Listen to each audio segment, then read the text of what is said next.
Okay, welcome to another episode of On Point EDC. Today we have an awesome new review for you from the brand Benchmade. A little bit about them. They are founded back in 1988 out of California, all right, in the good old US of A, and they produce made in the USA knives. They are now proudly headquartered out of Oregon, and basically their market segment is mid-range to high-end. Now, this type of knife, I'd characterize it as an EDC knife, or basically everyday carry.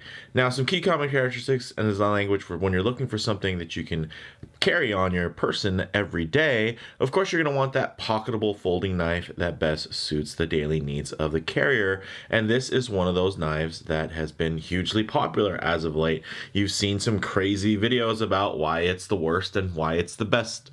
Also, new Benchmade. This is actually a custom version of the 535 Bugout that you can now get on their custom web shop, and I spec this one out myself. It is not the sexiest or craziest in terms of the color combination or anything like that, but it is spec'd in a really nice way. Now, the Bugout itself, kind of its main characteristics are the fact that it's lightweight, its ergonomic build is designed basically with the everyday carry and general outdoor use in mind. It is very slim, very light, and basically the MSRP on this is about 150 bucks for the standard. You can get them for closer to about 110, 120.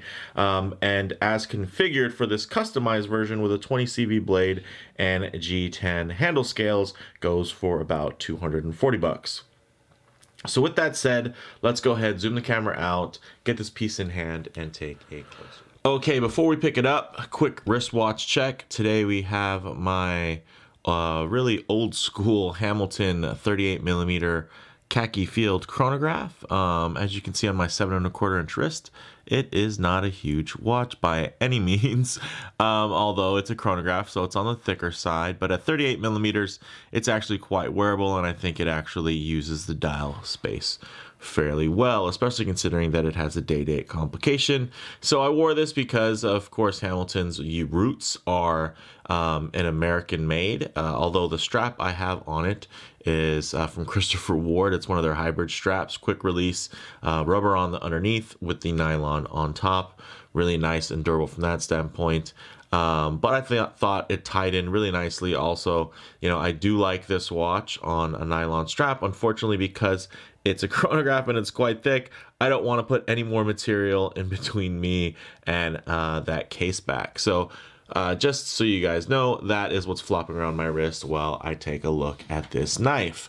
Now, as you look here, it's nothing too special. It's something that you've already seen in a lot of ways. It's just configured, differently. So as you can see, we have, visually, it's slightly different.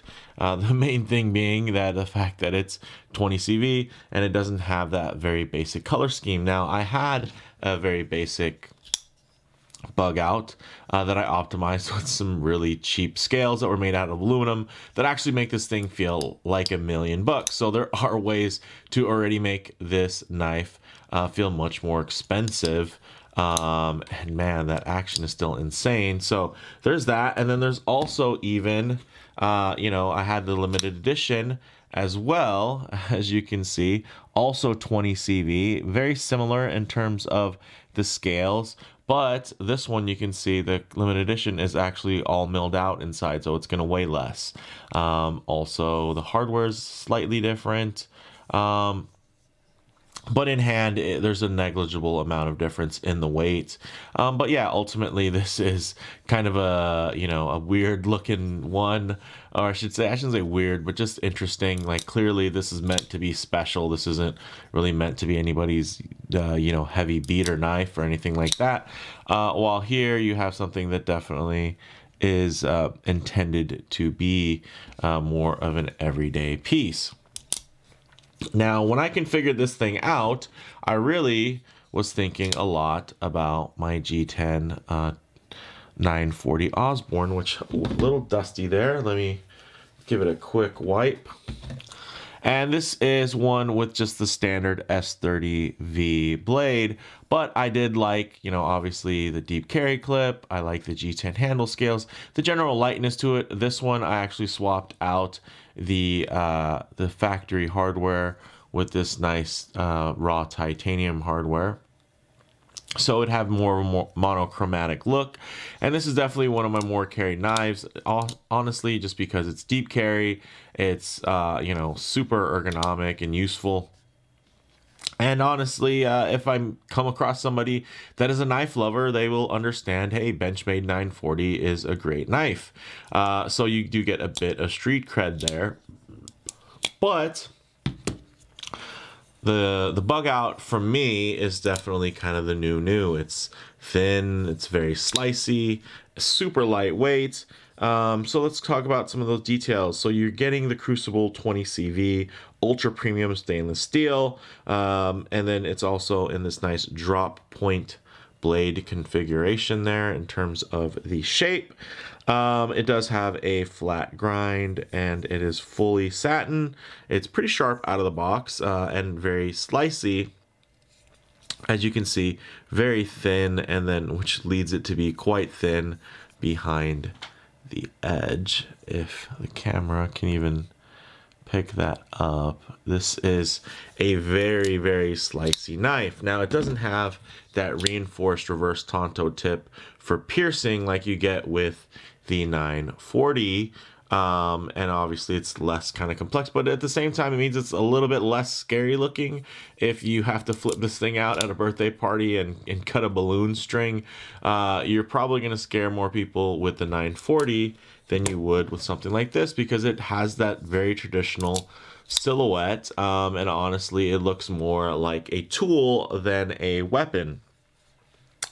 As far as the handle goes, it's really, you know, pretty basic G10, nicely done. Obviously, the reason why these have been so questionable in the past is because the fiber reinforced plastic that they use, the grivery essentially, is quite squeezable and flexible and pliable, because one of the reasons it saves a lot of weight is because, as you can see here, the liner itself only goes down to this first screw. Everything else is all scale. So with that, now that you have the G10, it's much stronger. You can't pinch it or anything like that. But ultimately, it's, you know, G10 is not a super premium choice in a handle scale. It totally works, and absolutely with this little texturing on here makes it quite usable, but it's not something that's necessarily, you know, exciting by any means, or in terms of just saying, hey, bang per buck, dollar per dollar. G10 scales is not they're not a selling point, guys. The overall length on this is really nice. It's just under 7.5 inches at 7.46. And then the blade length is basically just a hair under 3 1/4 at 3.24. Close length just over 4 inches at 4.22.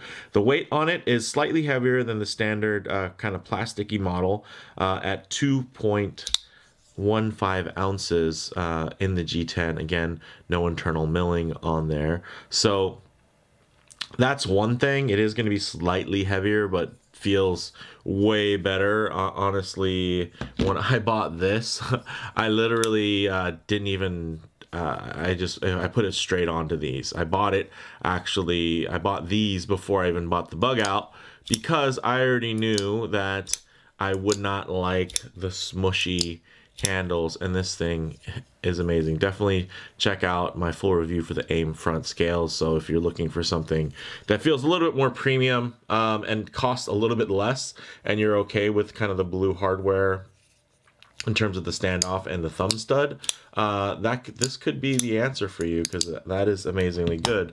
But if you kind of want something a little stealth mode, you know, kind of within that tactical look there, I chose to do the blacked out hardware, but do the exposed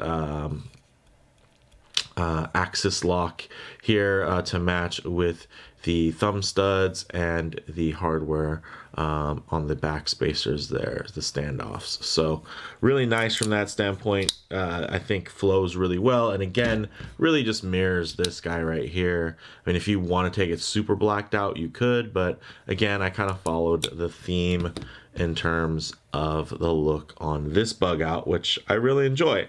So in hand, obviously the ergonomics are fantastic.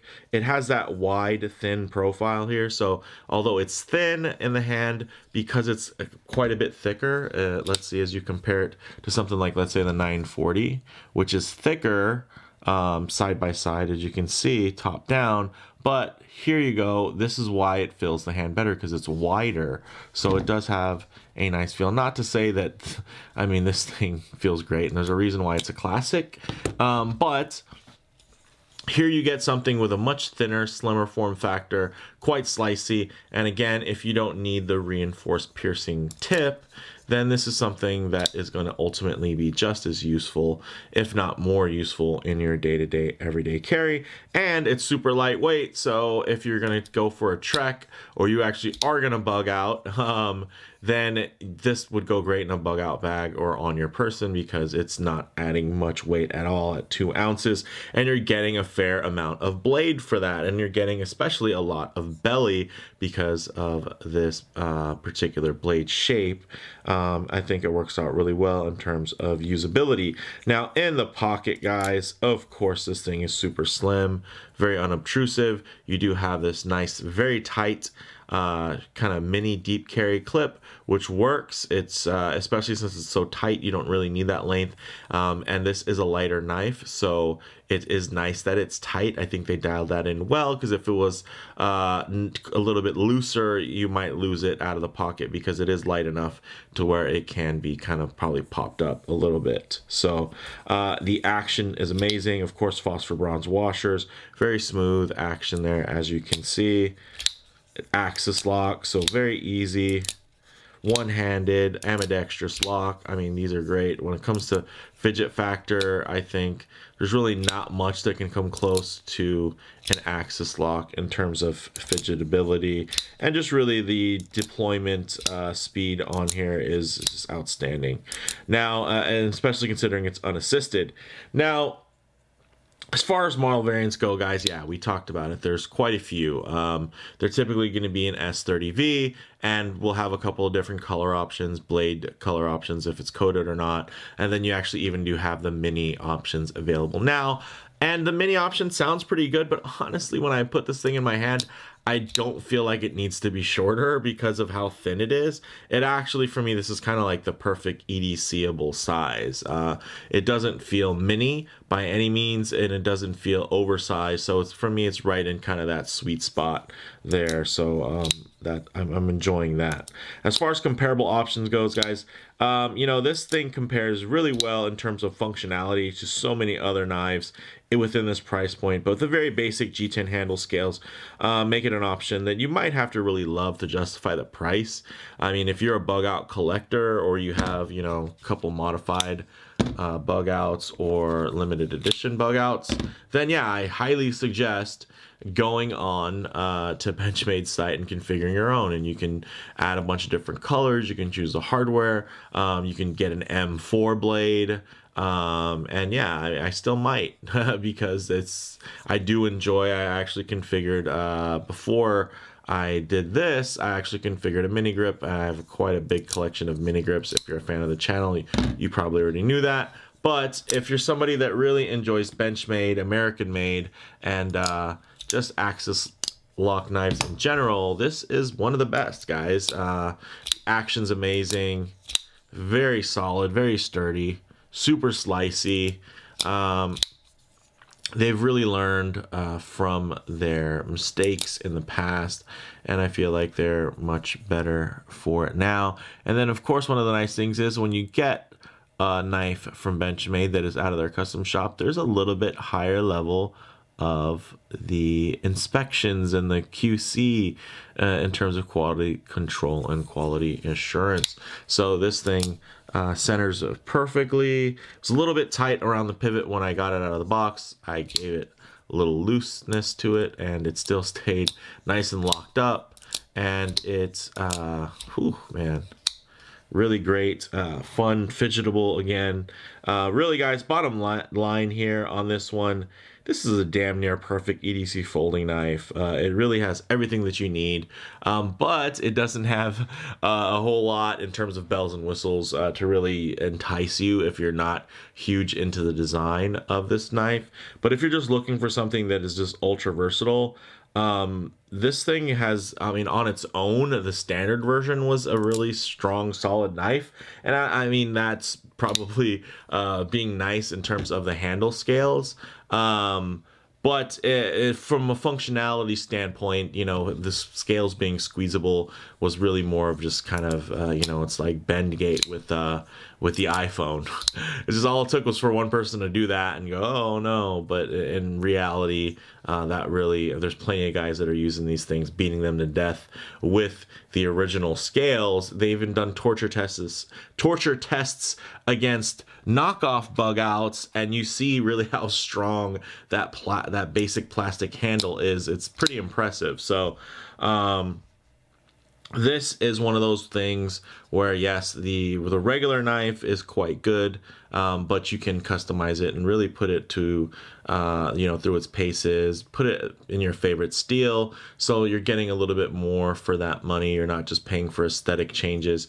And yeah, it's from Benchmade. It has, you know, the Benchmade, if you need to get anything, it's pretty much covered for a lifetime. If I was to send them this one, they probably wouldn't take it, or they wouldn't take too kindly to it at the very least, because it's an aftermarket handle scale. So that's one thing I'd have to worry about, right? So here, it's pretty much everything that I need, completely usable, and I can send it in at any time. This one was pretty hard to get my hands on in the first place, but it's still really nice. But it honestly, it's a little showy, right? It's a little showy with the little ghost butterfly in there and the under milling. It's a little showy, but it works really good. So you can see that I think there's even some tape still on there from the last time I cut up some boxes, because hey, 20 CV is going to hold that edge. So guys, yeah, I'm digging this. Everybody already knows, as a platform itself, the Benchmade Bugout is an outstanding knife. You can tell by just searching Bugout scales, and you'll see like any company that makes scales kind of makes Bugout scales at some point or some variation. It would be really nice if they had an aluminum scale option inside the custom shop, similar to the bailout aluminum scales, which do have a similar texture, but they're made out of aluminum, which I think would be a little bit more of a premium choice. Of course, you can get aluminum scales pretty easily and pretty cheaply, and they can be absolutely immaculate and wonderful. But as far as from the factory, that would have been a nice option, or of course titanium would be great. I wouldn't be surprised if at some point they come out with a titanium scaled special edition, but it's nice that you're able to customize and pretty much make a Bugout all your own. So how would you guys customize this knife? Typically it comes with blue plastic scales and a blue thumb stud with blue standoffs here on the back. So what would you do? How would you spec this thing out? Let me know in the comments below. If you liked the video, please do it like, and if you haven't already, please do subscribe for more content just like this. All right, thanks guys.